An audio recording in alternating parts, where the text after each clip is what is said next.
Welcome back, fellow gamers. Today I'm bringing you a video I've been thinking about making for a long time, and I'm finally getting around to doing it.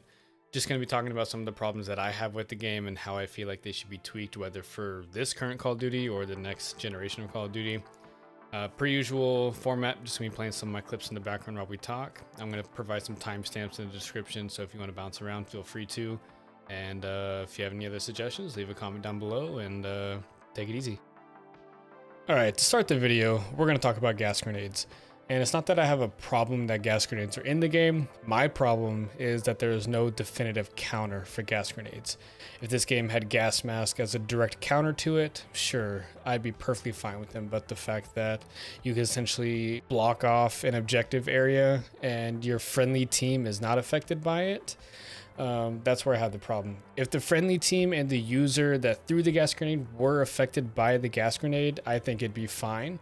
But the fact that only the enemy team is affected by it and not the friendly team, that's where my problem is. And also that there's no direct counter. And don't tell me trophies are counters, because those are not counters for gas grenades. But I doubt in this Modern Warfare 2 that this is going to be changed. So hopefully for the next iteration of Call of Duty that there's a direct counter if there is a gas equivalent in the next game. Alright, next on the agenda is RPG splash damage and the bomb squad perk. Now the direct description for the perk is take reduced damage from non-killstreak explosives. But RPGs, if they are shot and they hit near you, it's a one-hit kill. And I'm not trying to say that I have a problem with RPGs, but what I'm trying to say is that you have this perk that's supposed to reduce splash damage from non-killstreak explosives, and it doesn't work. You die anytime an RPG is hit close to you. I honestly think that the bomb squad perk should protect you from splash damage from an RPG, but obviously if the RPG hits you direct on, yes, that should be a one-hit kill, but splash damage should not kill if you have this perk on. And I doubt I see this changed in Modern Warfare 2, so hopefully for future Call of Duties, the Bomb Squad equivalent perk protects you from splash damage from RPG type weapons. And number 3 on the list is players disconnecting mid-match. And obviously I'm not trying to say that people need to be locked into these pub games, but this Call of Duty, I've never seen so many people disconnect mid-match. If one person goes on a streak, it's likely that more than half the team will disconnect, and then like if you have an advanced UAV up, your advanced UAV is essentially useless because the entire team disconnects and you have to wait for a new team to load in. My suggestion is that if players disconnect in X amount of times, let's just to give a numerical value, let's say like 5 times in an hour, they're placed on a 15-minute ban from queuing up because they're disconnecting from these games. This will also give players incentive to complete the games, get the XP at the end of the game, and obviously when they disconnect, obviously that is a loss, we know that. But players need incentive to stay into games even if they're losing. Now this next one I feel like I'm going to get a lot of controversy over, but this is my thoughts on it. Marksman Rifles should not be one-hit kills to the chest.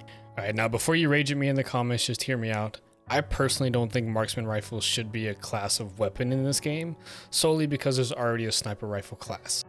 I honestly think the SPR and the SAB should be in the sniper rifle class, and if they were in the sniper rifle class, then I'm fine with them being a one-hit kill. Obviously, you would have to tweak the ADS speed a little bit to make it more of a sniper rifle than a marksman rifle.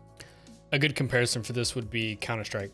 The Scout being a one-hit kill only with headshots, and the Op being a one-hit kill for the body. And like I said, I'm sure there's going to be a lot of controversy over my thoughts on that, but let me know what you think about that in the comments. And now for number 5 on the list, and I'm sure everybody has died at least once or twice from this in their Modern Warfare 2 experience, and that is friendly teammate blue dots showing up through walls.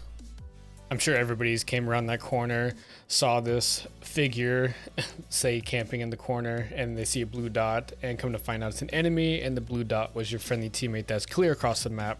That is what I'm talking about. I don't understand why we have to see the blue dots through the texture, through the geometry. I don't understand why that's a thing.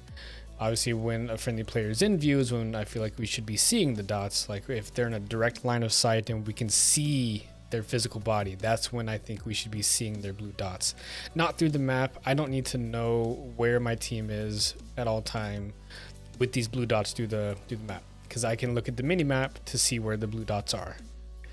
And I doubt this gets changed or quote unquote fixed in this Call of Duty. So hopefully for the next Call of Duty, it gets a little tweaked or altered somehow to where we're not seeing these blue dots through all the textures of the map. And last for my list are the riot shield turtles.